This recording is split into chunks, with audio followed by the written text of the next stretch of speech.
இந்த ஊரி செடியை நான் தேடாத இடம் இல்லை, சொல்லாத ஆட்கள் இல்லை. எல்லார்கிட்டையும் நானும் சொல்லி பார்த்தும் கூட எனக்கு இந்த அவுரி செடி ஃப்ரெஷ்ஷாக கிடைக்கல.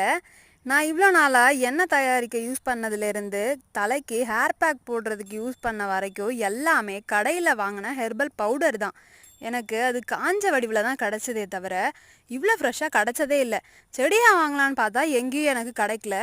இப்போ தான் தெரியுது, நான் டெய்லியும் போயிட்டு வர எங்கள் வீட்டு வயலில் தான் இருந்திருக்குன்னு. ஒரு கார்னரில் இருந்திருக்கு, நான் அதை இவ்வளோ நாள் கவனிக்கவே இல்லை. இன்றைக்கி என்ன செடின்னு பார்க்குறப்போ தான் தெரியுது அவுரி செடின்னு. ரொம்ப நாளாக தேடி பக்கத்தில் இருந்த என்னை விட்டுட்டேடின்ற மாதிரி தான் அந்த செடி கேட்டுச்சு என்கிட்ட.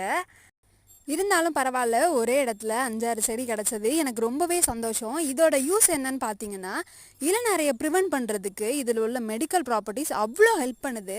உங்கள் ஏரியாவில் இந்த செடி கிடச்சிதுன்னா மிஸ் பண்ணிடாதீங்க, மறக்காமல் எடுத்துகிட்டு போய் வீட்டில் வச்சு வளங்க. தேங்க்ஸ் ஃபார் வாட்சிங். அடுத்த யூஸ்ஃபுல் வீடியோவில் சந்திக்கிறேன்.